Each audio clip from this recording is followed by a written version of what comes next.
Welcome to another episode of Mexican in the Kitchen. Today I'm going to start by marinating my chicken. I'm going to add some oil. I'm using normal canola oil. I'm going to add some salt. Try to avoid the mess I did on my table. I'm going to add some freshly ground black pepper. I'm going to add some ancho chili because I think it gives a really nice flavor. Ancho chili is not too spicy. Of course, you can also use some chipotle. You can also use some cayenne pepper, whatever kind of spice you like to give it a bit of a kick. And I'm going to add a lot of garlic powder because I think it gives a really nice touch. To finish this, I'm going to add about 3 or 4 centiliters of lime juice. This is roughly 1 or 2 limes depending on how much juice they have. All my ingredients are there, so I'm going to just mix everything. A lot of people use cumin for this, especially outside of Mexico. I prefer not to use it, but of course if you like it you can add it too. My mix is ready, and usually you could buy some chicken breast and slice it into strips. You can cut it into the size you want, but in this case I bought this chicken already cut into small pieces, so I'm going to use that. It's way easier, way faster. If you want to cook them on the grill, of course it's better to have larger pieces. If you want to use the pan as I'm going to do, then the size doesn't really matter. Just try to make every piece as similar in size as possible.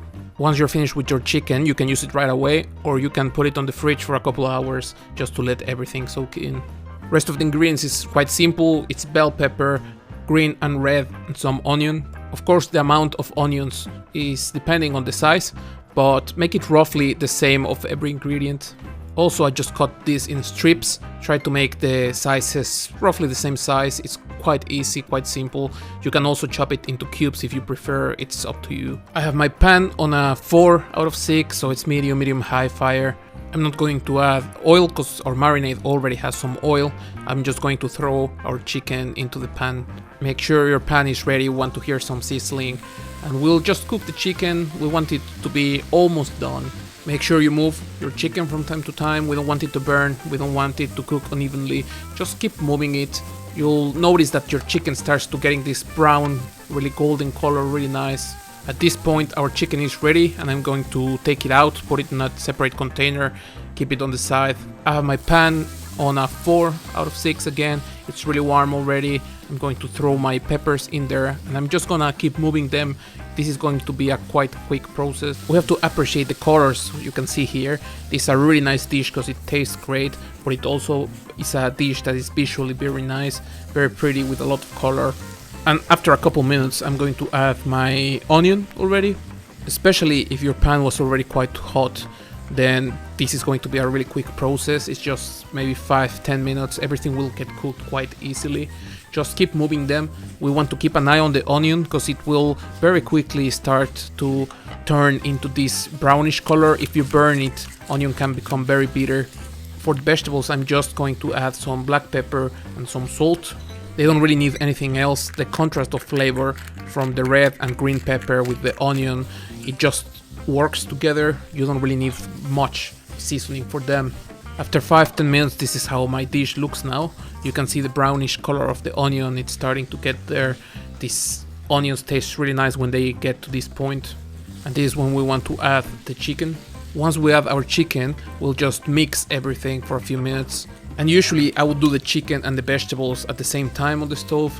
Of course, for the video it's easier to show you if I do it one after the other, but it's going to be way easier. The chicken won't be sitting there after being cooked, and it's of course way nicer. Once everything is ready, you can start serving. You can cook the vegetables until they are really soft, or you can leave them with a slight crunch. I prefer the second, but of course it's a personal preference. Just cook them until you are happy with the result. Our fajitas are ready to be served, and of course we need some tortillas. You can choose corn or wheat, of course. In my case, I prefer the flour tortillas for this kind of dish.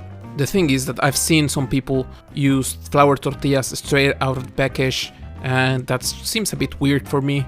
They are way nicer when you put them on a skillet. This is hot already. It's on a 3 or 4 out of 6. Usually you can put the tortilla 30 seconds, flip it once, and on the second flip it will start to puff. That means it's ready and you can take it out. Of course you can make it as crispy as you want, but this will be really good. I used about 300 grams of chicken, and I think this is a really good amount for 2 to 4 people. Depends on how much you're gonna eat, depends on what else you do.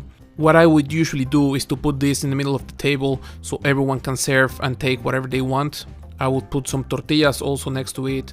I would add some lime so people can squeeze some lime into it if they want. I know I like it. I know a lot of people in Mexico would eat it like that. And of course I would have some hot sauce on the side. Maybe I would do some rice. I would make some guacamole, some salsa. But of course that's up to you and whatever you prefer. I really like fajitas. They're a very simple dish, very easy, very well known. If you ask someone about Mexican cuisine, even if they don't know much about it, this is one of the dishes that they will probably know about.